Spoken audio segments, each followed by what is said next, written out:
turavye amajambo yaramaze imisi avuga yuko badashobora kwitaba n'ivyo biganiro vyo mu bwa Buraya, hanyuma ubu leta ikaba yemeye ko ishobora kujayo, twovuga tuti ni intango. Ikintu cose gifise intango, ariko uravye kandi n'abantu bashaka kuzoyiserukira ngira twari twizeye tuvuga tuti yoba ari nk'umukuru w'igihugu wiwe nyene yigiriye arungitse abandi, birashoboka ko n'ibintu bovanayo ashobora kuvuga ati ivyo nimwe mwabigiyemwo je ntavyo nzi. Ico ni kimwe. Bugira kabiri, tuvuge tuti ibi intango yuko ngira ngo hoshobora kuba n'ibiganiro ku Barundi, kuko birya bagiye kuvugana twebwe turiteze yuko vyoba intango yo kugira ngo Uburundi buronke amahoro n'umutekano maze buje mu iterambere. Kuronka amahoro n'umutekano rero naho nuko ubu bwicanyi twama tubona imisi yose uko bukeye uko bwije kandi bumwe bwagahomera bunwa buteye ubusoni tutari bwiye tubona mw'isi bwohagarara. Kugira buhagarare naho nuko ho ibiganiro bidakumira birimwo nivyo abaserukira leta ihari ubu, ariko bikajamo nabo tuvuga tuti batavuga rumwe, kuko umuntu ariko avuga ngo agwanya leta, kugwanya je ndabifata mu yandi majambo n'abatavuga rumwe na leta bagahuriye hamwe, kandi leta ntivuge ngo ni naka na naka niyo bazoza, abo bose bafise ico bashobora guterera maze bakaba babirimwo.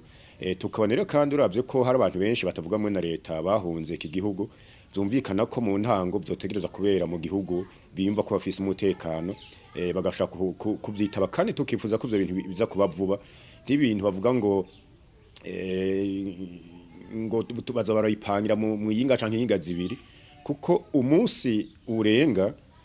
abantu turabona bapfa mu buryo budasanzwe, birateye agahinda, birababaje ku bantu tuvuga tuti turi abantu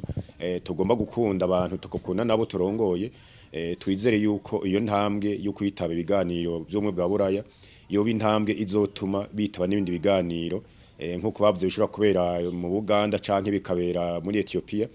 ariko bikaba vuba cane gose, na cane cane bakumvikana ku bantu bategerezwa kubijamwo, ababihagarikira n'ivyigwa bitegerezwa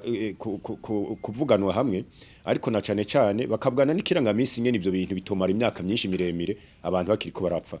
Tukibaza yuko igihe ivyo biganiro vya bitanguye bo cabanza kuvuga bati ubu dusavye ko ata muntu n'umwe bosubira kuzimanganiriza ubuzima mu bihe ibiganiro vya biko biraba, kuko biriko biraba abantu bariko barapfa nkuko tubibona, tubona ko umengo kuzoba ari kumara imisi ko hari ibiganiro biriko biraba.